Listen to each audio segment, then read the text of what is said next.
Hi friends, എല്ലാ കൂട്ടുകാർക്കും പുതിയൊരു വീഡിയോയിലേക്ക് സ്വാഗതം. ഈ ചൂടിനും നോമ്പ് തുറയ്ക്കുമൊക്കെ കുടിക്കാൻ പറ്റിയ നല്ലൊരു റീഫ്രഷിങ് ഡ്രിങ്കിൻ്റെ റെസിപ്പിയുമായിട്ടാണ് ഞാനിന്ന് വന്നിട്ടുള്ളത്. ക്യാരറ്റ് കൊണ്ടാണ് നമ്മൾ ഈ ഡ്രിങ്ക് തയ്യാറാക്കിയിട്ടുള്ളത്. അത്യാവശ്യം വിശപ്പും ദാഹമൊക്കെ മാറിക്കിട്ടാൻ ഈ ഒരു ഡ്രിങ്ക് കുടിച്ചാൽ മതി. അപ്പോൾ ഇതെങ്ങനെയാണ് തയ്യാറാക്കിയെടുക്കുന്നത് നമുക്കൊന്ന് നോക്കാം. അപ്പോൾ ഇതിന് വേണ്ടിയിട്ട് 3 ക്യാരറ്റ് ഞാനിവിടെ എടുത്തിട്ടുണ്ട്. അതിൻ്റെ തോലൊക്കെ ഒന്ന് കളഞ്ഞ് വൃത്തിയായി കഴുകിയെടുക്കാം. അതിനുശേഷം ചെറുതായിട്ടൊന്ന് കട്ട് ചെയ്ത് കുക്കറിലേക്കിട്ട് വേവാൻ ആവശ്യത്തിനുള്ള വെള്ളവും കൂടി ഒഴിച്ച് നമുക്കിതൊന്ന് നല്ലതുപോലെ വേവിച്ചെടുക്കണം. എല്ലാം ഇതുപോലെ കട്ട് ചെയ്തെടുത്ത ശേഷം 1/2 കപ്പ് വെള്ളവും കൂടി ഒഴിച്ച് നല്ലതുപോലെ ഒന്ന് വേവിച്ചെടുക്കാം. ഒരൊറ്റ വിസിലടുപ്പിച്ചാൽ മതി. നല്ല സോഫ്റ്റായിട്ട് ഇത് വെന്ത് കിട്ടും. ഇത് വേവുന്ന സമയം കൊണ്ട് നമുക്ക് സബ്ജ സീഡ് എടുത്തൊന്ന് കുതിർത്ത് വയ്ക്കാം.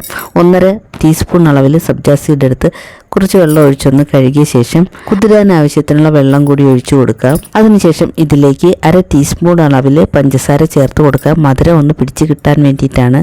കുറച്ച് ഉപ്പും കൂടി ചേർത്ത് ഒരു നുള്ളുപ്പ് ഞാനിതിലേക്ക് ചേർത്ത് കൊടുക്കുകയാണ്. മധുരം ഒന്ന് ബാലൻസ് ചെയ്യുന്നതിന് വേണ്ടിയിട്ടാണ്.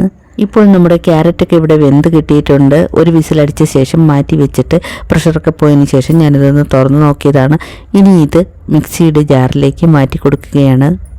ഇനി ഇതിലേക്ക് മധുരത്തിനാവശ്യമായിട്ടുള്ള ശർക്കരപ്പൊടിയാണ് ഞാൻ ചേർത്ത് കൊടുക്കുന്നത്. പഞ്ചസാരയെക്കാട്ടി കുറച്ചുകൂടി നല്ലത് ശർക്കരയാണെന്ന് തോന്നിയതുകൊണ്ടാണ് ഞാൻ ശർക്കരപ്പൊടി ചേർത്ത് കൊടുത്തിട്ടുള്ളത്. ശർക്കര ഇല്ലെങ്കിൽ മാത്രം പഞ്ചസാര ചേർത്ത് കൊടുത്താൽ മതി കേട്ടോ. ഇനി ഇതിലേക്ക് പാല് ചേർത്ത് കൊടുക്കാൻ ഞാനിവിടെ 2 കപ്പ് അളവിൽ പാല് ചേർത്ത് കൊടുക്കുകയാണ്. പാല് കുറേശ്ശെ ചേർത്ത് നല്ലതുപോലെ ഒന്ന് അടിച്ചെടുക്കാം. നല്ല സ്മൂത്തായിട്ട് അടിച്ചെടുത്ത ശേഷം ഒരു പാത്രത്തിലേക്ക് മാറ്റി കൊടുക്കാം. ശർക്കര ചേർക്കുന്നത് കൊണ്ട് ടേസ്റ്റിനൊന്നും ഒരു വ്യത്യാസം ഉണ്ടാവില്ല, നല്ല ടേസ്റ്റാണ്. ഇനി ഇതിലേക്ക് കുറച്ച് ഫ്രൂട്ട്സും കൂടി ചേർത്ത് കൊടുക്കാം.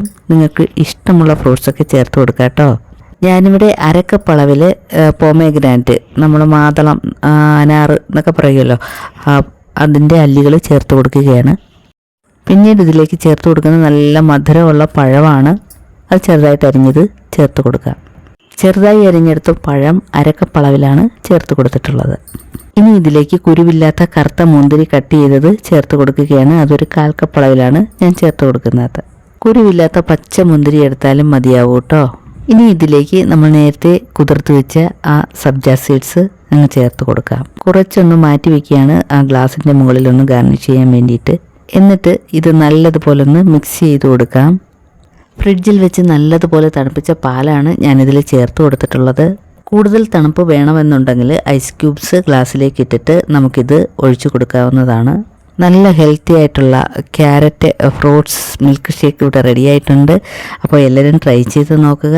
വീഡിയോ ഇഷ്ടമായെങ്കിൽ ലൈക്ക് ചെയ്ത് ഷെയർ ചെയ്ത് സബ്സ്ക്രൈബ് ചെയ്ത് നിങ്ങളുടെ വിലയേറിയ അഭിപ്രായം കൂടി രേഖപ്പെടുത്താൻ മറന്നു പോകരുത്. Thanks for watching.